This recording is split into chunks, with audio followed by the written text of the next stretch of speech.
So some people don't watch the entire video. In my limited phase video for Legend of the Five Rings, I showed a duel. I showed how to do dueling as far as the card game, Legend of the Five Rings, the original version, is considered. Of course, someone didn't watch the entire video, apparently. So I'm going to show you a video about dueling today. And here's why. I want to go into some nuances. The basic rules are simple. That'll take a minute to explain. But then we're going to go through a duel, and then I'll just show you a few cards and essentially describe the old meta during the 1995 through 1997 run, how exactly duels occurred in the original Legend of the Five Rings. Just to show you what's going on here, this is not yet a battlefield. This is a Crane Clan player with Kakita Toshimoko, rocking the Golden Obi the Sun Goddess and the Star of Lariman on one side. And there's other personalities you can guess, but in this battle, there's going to be... Mirumoto Taki is one of the oldest combos in the book. He's packing 2 weapons per his card special ability. He has 2 blood swords. So, there you go. Totori I have inverted to show he is in dishonored state. He's carrying Ryokan's sword and played this several turns earlier in the game when he first came out. And we have Daira sitting around doing nothing. He really should have a cavalry follower, but I'm talking about duels here, so let's just forget about that. Now, earlier in the turn, Taki, during the limited phase, played a meditation, which gave him +2 chi and +1 force. So he's actually a buffer guy than you would think right now. And he's thinking he's going to go out and do some horrible things to the Crane Clan. Any honor gained from that raid will re-honor Totori and bring him into an honorable status. If he's dishonorable and he dies, the honor gets subtracted from me, and he has an honor value of 4. So that's a problem. No one has the Imperial favor. There's no other real solution to the problem right now. It just so happens during the battle, the Crane do Crane things, and Kakita Toshimoko, who is rocking 7 chi and the double tree trait, plays an Aijutsu duel, challenging none other than Totori to battle. Totori only has 2 chi right now, well, 3 if you count this, and if he's in a duel, he gets more because of the know the school.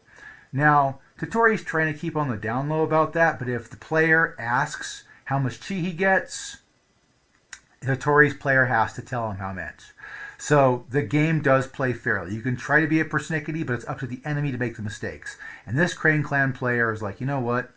That's a +3 chi bonus, isn't it? And Totori's like, yeah, well, I guess. Kakita Toshimoko is thinking in the long run, double chi versus double chi, his chi value versus his chi value, he's going to win. Plus that Golden Obi of the Sun Goddess allows him to survive being destroyed once. So, honestly speaking, everything right now is going in Toshimoko's favor. So he's going to cut Totori down. However, one of my favorite dirty tricks to play, because Crane players should be laughed at as often as possible, he's mine! Taki, being now obsessed with the Path of Corn, steps up and decides he's going to do duel instead because blood must cover the blood swords. So Totori gets to go back to his safe place and hang out with a cup of tea, while Taki decides to go play dangerous with the boys. And so, because the rules say we don't change the aspect of the challenge still proceeds as normal. Let me explain how challenges work normally.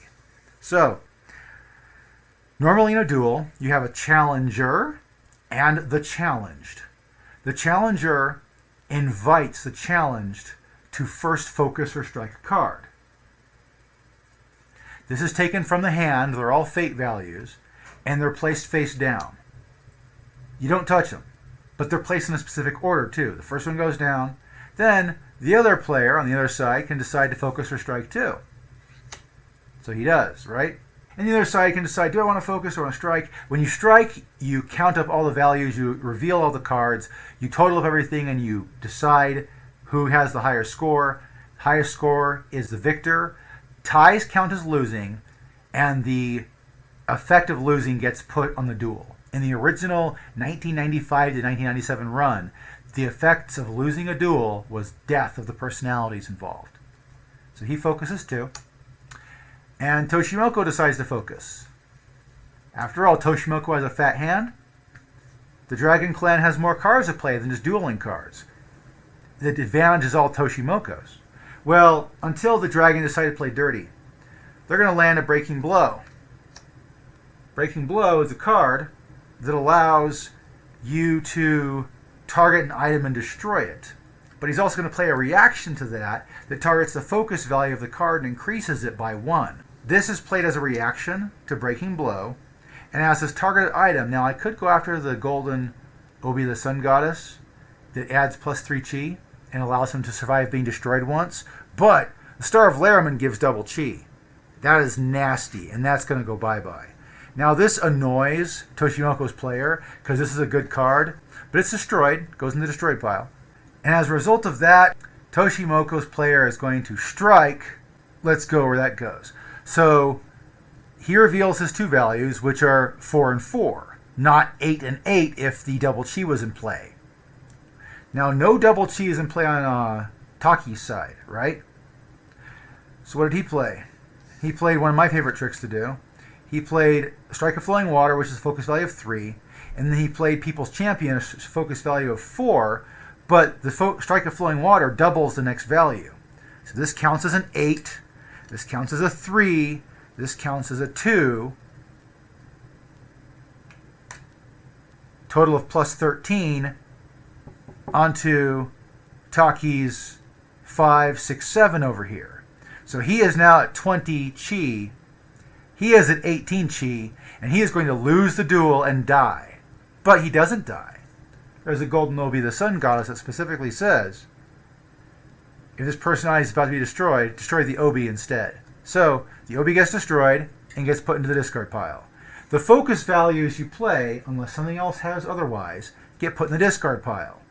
This includes all this crazy crap. So 4 out of his 8 cards he could possibly have in his hand got tossed. And of course, the card that started the duel goes away. Now the winner gains 5 honor, which is Taki.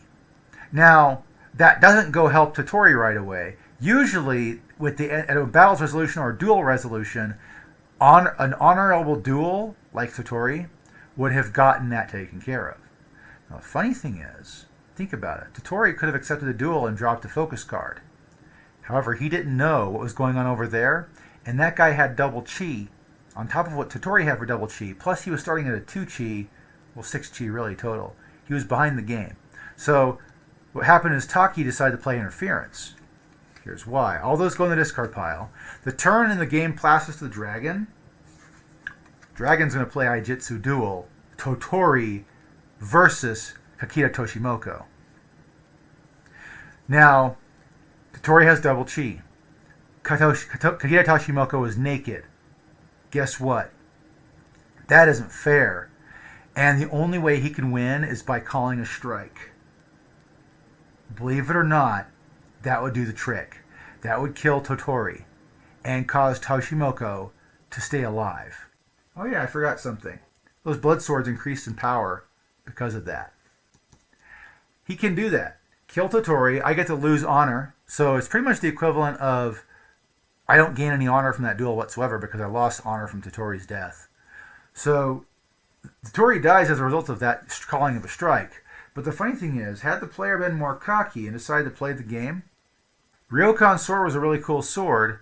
Had this kept going, instead of this player making a smart choice, you can actually focus off the top of your deck. So the fact that I've already played all of those cards out of my hand meant I could blind draw with Totori's double chi trying to save my butt and try to cut down the other player that way. Now, if the Crane had played the Aijitsu Duel on Totori, Totori could have decided, hey, I'm going to go ahead and, play this crazy and drop something like, that. Go ahead. Let's focus. And then if he called strike and played something like, strike of flowing of no thought, which allowed him to get a small bonus before he struck, doesn't matter because I just double chi'd for a +6. So I'm rocking 12 chi. You're rocking 9. You lose the game. So that would have been cool. But it would have also possibly gotten to a thing where, there was a back and forth war between who could focus higher, with Totori having the advantage of double chi. And if Totori won that duel, he would have been re-honored. So that's just a few alternate timelines going on with this duel that went on here. We'll go ahead and say that it was pretty much a no-sum game, and it's now between Daira and Taki to try to take on the mighty Toshimoko, who's probably actually going to die because right now Taki is rocking some serious power. The duel has been explained. We don't care about how it actually gets resolved. I've shown you the different nuances of the duel. Let me show you some other stuff. There's multiple ways to make a duel. We have seen the ubiquitous Aijitsu duel, which plays in a battle and cannot be refused. There is the Aijitsu challenge, which plays during the limited phase and can be refused at loss of honor. Don't let the Scorpion do that to you, because the Scorpion have ways to make you suffer for losing that honor. Now, also, there is Defend Your Honor. This card allows you, in response to a loss of honor that another player caused you, to start a duel of your own. Another way to start a duel is the People's Champion. On a very similar note, when you're about to potentially lose the game because the other player has higher honor, you can create a duel that if you win the duel, the other player's honor drops to 35. So, or was it 39? 39. So, very good choice of creating a duel if you're worried about Crane Clan guys. If you're a burly guy like a Crab Clan boy or a Dragon Clan boy, you may want Test of Might, which allows you to duel using your force value instead of your chi value. That would really help against Toshimoko. There's also Jujitsu Duel, where you duel, but any items don't have their bonus. It's just your bare fists. What you focus, special abilities, cards like Meditation still count, by the way. But, there's no items involved. So if someone's packing an ancestral sword and you want to take them down, Jujitsu Duel that sucker. It'll work. There's also the Geisha Assassin, which weirdly enough creates a duel, but it's not a normal duel. What happens is you target someone and say, okay, I paid 14 gold. And he's got one option, in which case he says, oh, well, I guess I'll focus. Okay. There's no focus on the Geisha Assassin side. You just strike. So if he played 14 gold, that's a chi of 7. He's got a chi of 7, and he focused 3. He wins, and the Geisha Assassin goes away. The Geisha Assassin is not super effective. It requires you to be rich to play the card, but you can create duels with that card. So there are a lot of cards that screw around with duels. It gives you a chi bonus is a good idea. This event, the Rising Sun, gives you a chi bonus to all your personalities, or everybody's personality, based on their personal honor. There is the Ring of Fire, which if you win a duel with lower chi starting than your opponent, you can put this into play. I could have done that technically with Taki, because he has rocking a chi of 10. I was rocking a chi of 7. You could play the Ring of Fire that way. Karmic Strike is one of the nastiest tools in the game. It is that card which allows you to go, hey, we're going to make this be a tie. And so whatever happens to a tie happens to us. There's a Crane Clan personality that gets around that. Everybody else dies unless you have a special instance of what happens with losing a duel. My favorite trick, if I don't care about duels, I include 2 or 3 of these in a deck. Another time, the duel is canceled. You have this, Feint. Let's say I'm lazy. Here's a 0 value focus card that when you put it into a focus pile, you can then choose to swap it out for a different focus if you're thinking, yeah, this guy was actually lowballing me. You can lose a Feint and put a higher value, or you can just put your 0 in there and be like, yeah, he was lowballing me, I don't care. There is this stupid combo. The first shout. When you play the first shout, your opponent must play a focus card and it must be drawn randomly from their hand. You then play the second shout, which allows you to destroy their most recent focus value. This third shout then can be played, which also destroys a card in a duel.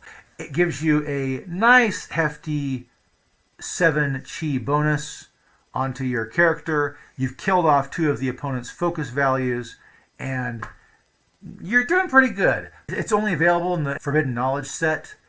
You have to stack all 3 of those cards and get them all focused in a time.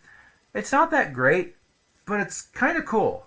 There's also a few other things you can do with modifying duels. The Coward's Way. If you want to lose a bunch of honor, you can have someone else jump in and combine their chi with yours.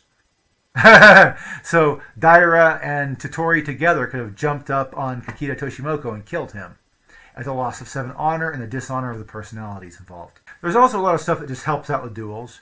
This Daisho technique copies what Miyamoto Taki does. You can stack up cards. Now when it comes to duels, anything that increases your chi is good. So the most common weapons you'll see being placed on somebody for the purpose of raising chi is the Naginata and the Crystal Katana. There's the Blood Sword, which does what we thought it does when you win a duel. This is actually a really nice one if you're playing someone who's got a really high chi like Toshimoko. You want to go bully on small people with small chi. Tetsubo allows you to focus or strike first in a duel. Let's say you're Toshimoko. Let's say you have the Tetsubo and the golden obi of the sun goddess. You walk around to people who don't have 10 chi. You have 9 chi now instead because Tetsubo gives you a -1 chi. But you just say, okay, I'm going to duel you. I'm going to strike instead of focusing because I have the option to focus strike as first. And you know what? This kills most people in the game.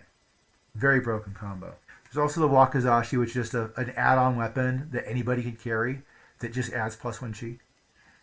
Personal Standard is an item that adds +1 chi. What do you know? This is an elusive one people don't often use because it's a cool one, and it kind of forces you to play highball. Golden Armor of the Samurai. You put that on a guy with 4 personal honor, like Daira, and you suddenly have to focus values that are his personal honor or higher. So you have to drop 4s. Nice. But in any case, yeah, this is how dueling works in Legend of the Five Rings. The original Legend of Five Rings from 1995 to 1997 and a bit beyond that. Certain cards exist. This card, if you have this card, use this card against Krang Clan. Trust me, you'll want to. But that was me explaining dueling, and hopefully you now know what duels are all like. Thank you for watching the video, and have a great rest of the holiday season.